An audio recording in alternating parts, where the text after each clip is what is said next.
I was born in the middle of an era in the Dominican Republic.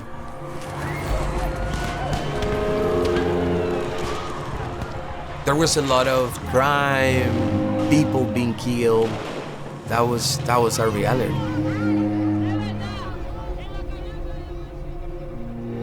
My mom used to work in a factory.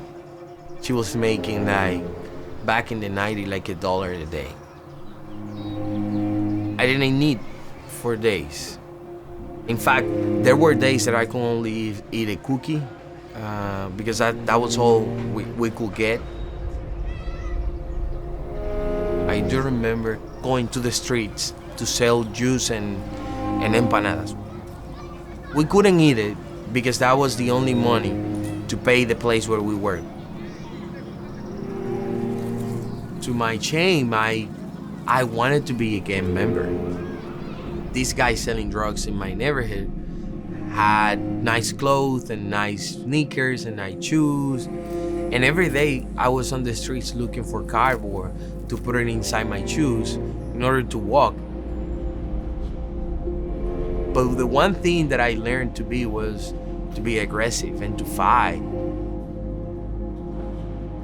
You learn to hide your emotions. There was so much trauma and there was so much brokenness in my life. And my mom said, the reason we're in poverty is because there is not a man at home.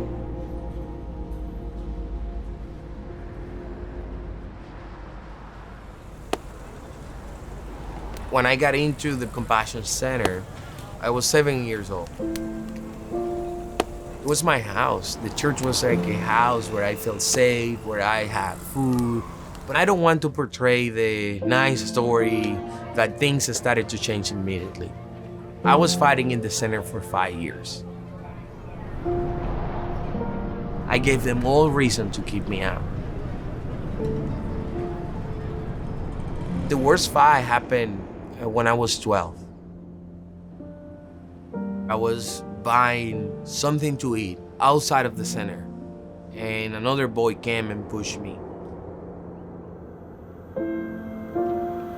I punched him into the sidewalk, and immediately his eyes got open and his mouth, and so he ended up in a coma.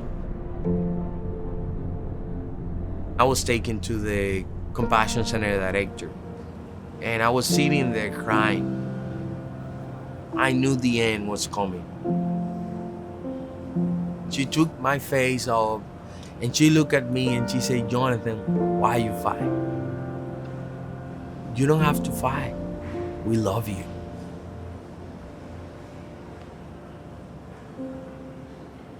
And that's the moment that I started reflecting on the path that I was taking.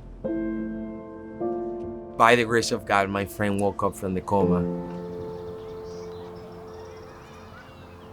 What I rightly deserved was to be kicked out of the Compassion Center, and they didn't do it.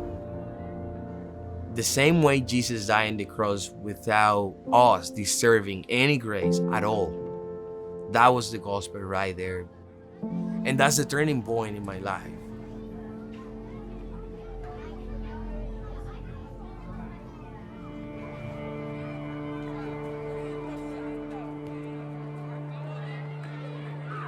After getting baptized, it's when I got many opportunities. There were godly men who portrayed me the humble heart of Christ. They saw the material for a leader to be made.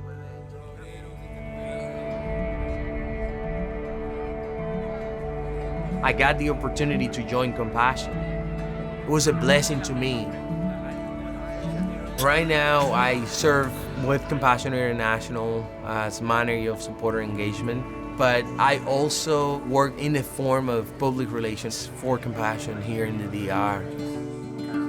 I believe God brought me to Compassion to educate people who could have a voice for those children without hope, to understand that this is beyond sponsorship itself. But it is about helping local churches in need to be what God wants them to be. and the church to be the church, spreading hope not only for the children that God has allowed us to serve, but the many, many more children that we're not serving right now. I am a testimony on how hope spread to me. Now is the time to give to others.